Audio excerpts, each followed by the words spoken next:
Hey, it's Reverend Kim from Marshfield United Methodist Church and the Streams YouTube channel. I just got home from Ginny Aaron's 90th birthday party. I took a picture with her. Ginny is such a special person in our church. She's one of our living saints. As soon as I met her, I could just tell there was this gentle spirit in her. And when she told me that she grew up in the Evangelical United Brethren Church, which is one of the churches that merged to form the United Methodist Church, I was like, oh, that makes so much sense. I love EUB folks. And so when we get to know people who were part of our earlier tradition from the Evangelical United Brethren Church, it's nice to recognize that and get to know them. She has taught generations of kids in our church in preschool, Sunday school. And so this morning, I just want to say happy birthday to Ginny Aarons, and also welcome, welcome, welcome to the Streams. This is a reading from the book of Job, chapter 39, verses 13 through 18. The wings of the ostrich flap joyfully, but they cannot compare with the pinions and feathers of the stork. She lays her eggs on the ground and lets them warm in the sand, unmindful that a foot may crush them, that some wild animal may trample them. She treats her young harshly, as if they were not hers, and she cares not that her labor was in vain. For God did not endow her with wisdom or give her a share of good sense. Yet, when she spreads her feathers to run, she laughs at the horse and rider.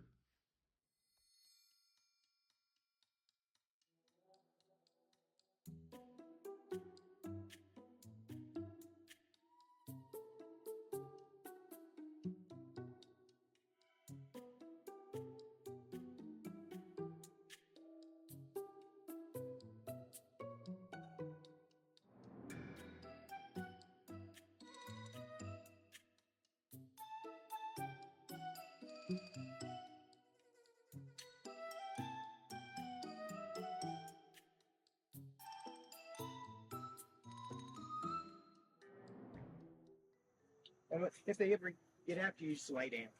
Then they'll stomp all over you, but they can't get that claw going. Let's stomp. Yeah, they just stomp on you.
I didn't go to China to teach children. I went to China to teach at a new university.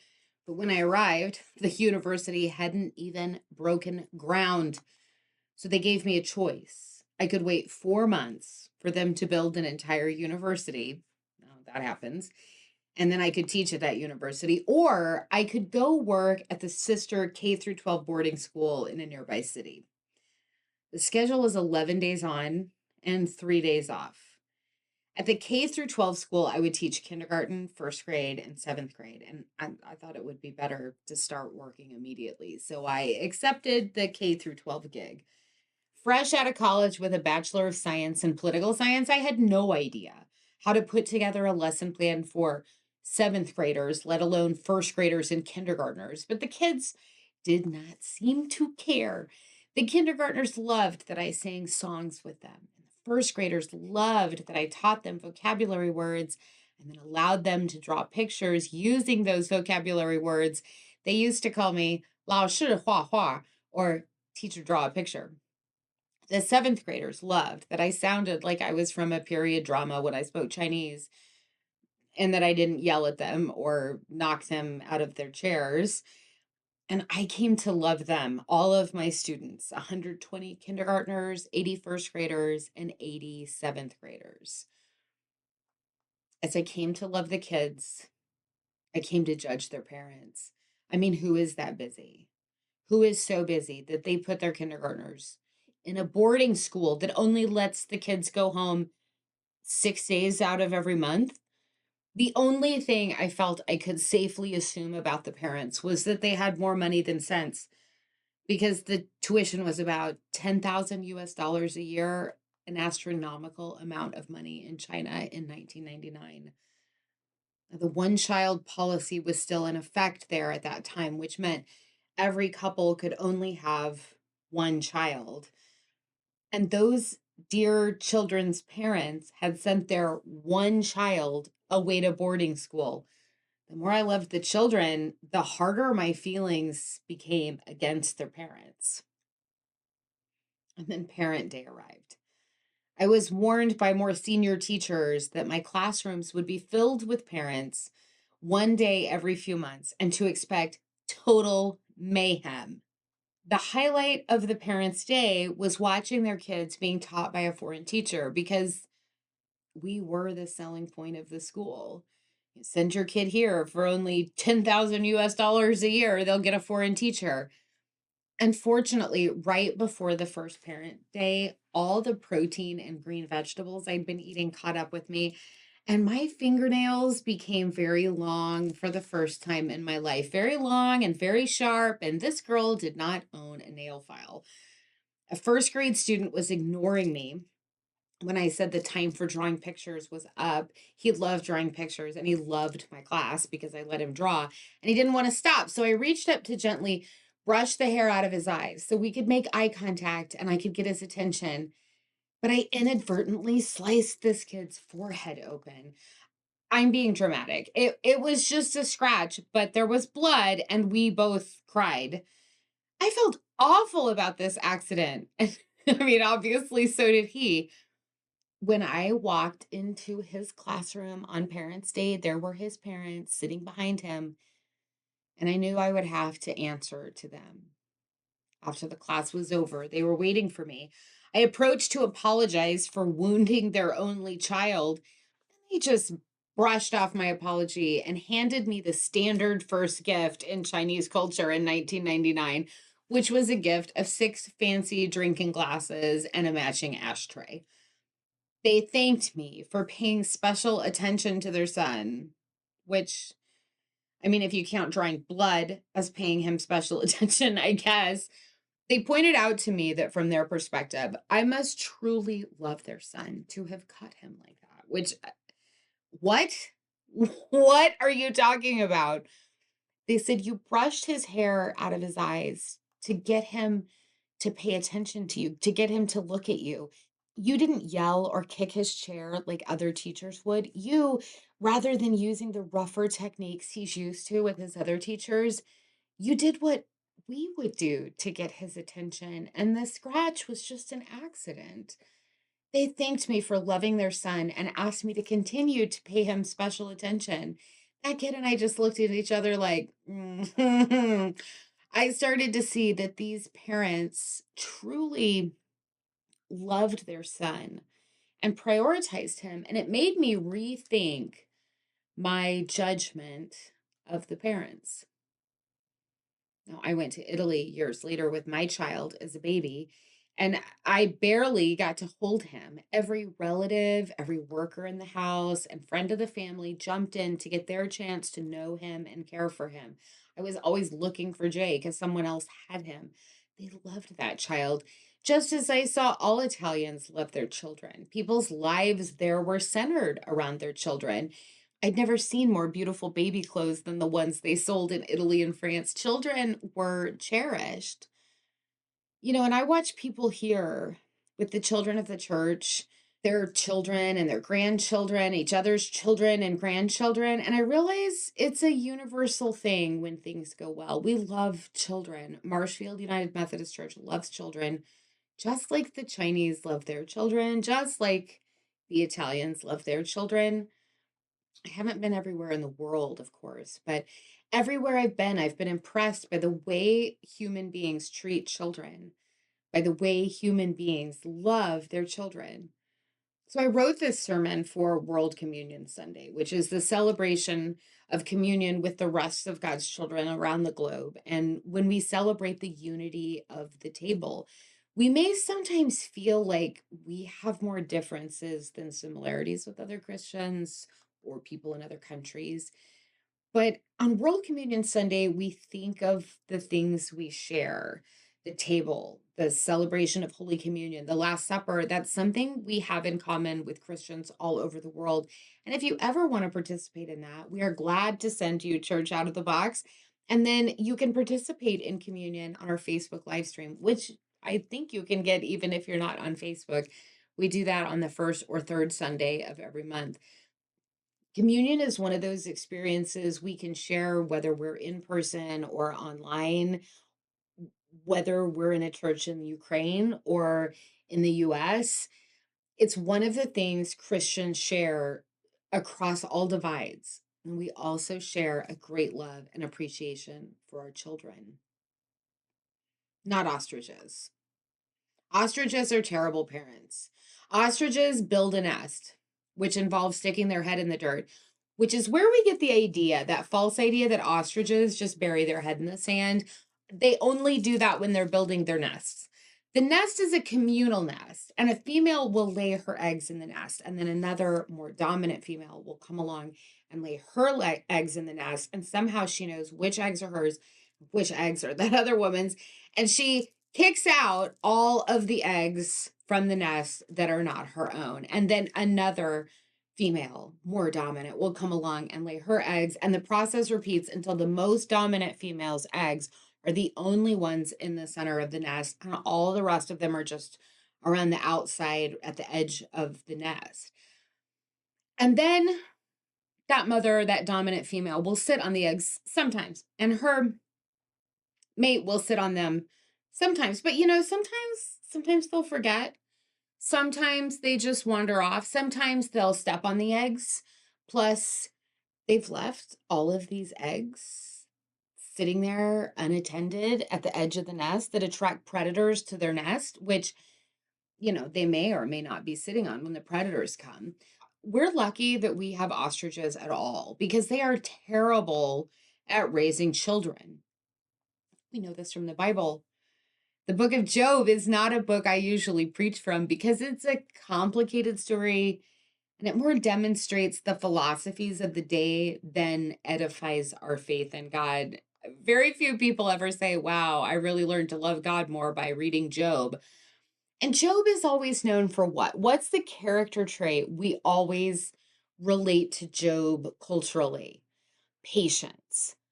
But Job is not patient. Job throws mega fits because of the horrors of his circumstances. So when people talk about the patience of Job, I usually ask them if they've read the book. Before today's passage, Job has had a sort of a meltdown over his circumstances, and one of his friends tells him that Job really doesn't know as much as he thinks he knows. God addresses Job in a storm and shows Job that God knows much more than Job does. God gives a catalog of the wonders of the world that God understands that Job and other human beings don't. I love this. It's like science and faith coming together. Let's talk about the things we don't understand. And one of the wonders of the world is the ostrich, who can stand up and laugh at the scariest thing in the world to the Israelites, a horse and its rider. But it can't remember not to step on its own offspring. And then when they're born, they treat them like they're strangers. I think God is pointing this out through Job because that's pretty unnatural from a human perspective. I think it may be the reason the world isn't overrun by ostriches, and I'm okay with that. But it points out that it's not how we are to be as human beings. It would be very unnatural if we were to treat our children as if they don't matter at all. If we were to draw predators to our own nests and not take care of our babies. I mean, that happens, but it's an anomaly usually and not the norm. On the last Parents' Day of the school year, the parents of the child whose forehead I had sliced open came back. And they brought an interpreter with them so they could ask me a big question. They wanted to know if I would consider adopting their child. I told them I was 23 years old. It didn't make sense for me to adopt an 8-year-old child who had perfectly good parents. Also, I was going to go home a poor recent college graduate and would not be able to afford to care for a child of that age while I went to graduate school and found my career path. They could afford to give him a very nice life in China. Also, clearly the child did not want to go with me. He loved his parents. And the parents said to me that they loved their child so much, they wanted him to have the best opportunities in life. That's why they sent him to that expensive school. They sacrificed their time with him to work all they could so they could afford to send him to that school. He was the only child they could have. He was obviously gifted in art, and they wanted him to have the best opportunities in the world. And wouldn't there be more opportunities for him in the United States? Would it not be better for him to be my child in the United States than to be their child in China? Once again, that kid and I were both crying. And I was holding him while we cried, not because we were meant to be together, but because his parents were traumatizing him in real time. And I was trying to comfort my little buddy. And they said, see how you love our child. Look at you comforting him. And I was like, please stop talking. I said, your child has everything he needs. He has the greatest shot at a good life because he has parents who love him the way you love him. The way God loves us, sacrificially, enough to let us go. Like the Father loves the prodigal son, God loves us with open arms, willing to try again and again and again to get our attention, willing to let us have our own way and run as far as we can so that we will be free, then meeting us with open arms whenever we've crashed and are ready to come home, giving us opportunities to be found and to get lost and be found again, always waiting to hear our voice, always more willing to listen than we are to speak, always here for us wherever we are, always working things out for our good, always wanting the best for us, and not just us, not just you and me, all of us, all of God's children in Marshfield, in Lincoln, in Bartlesville, in Kansas City, in Branson, in Eldon, in Colombia, in Iran, and Mozambique, in Italy, in China, in all the world. All God's children loved with a love that would take our breath away if we knew its depth and its breadth all at once. God is not like an ostrich. God is the perfect parent with a love for all God's children. So, one of the things we're doing at church, we've had all these new families arrive, and I am so excited about it.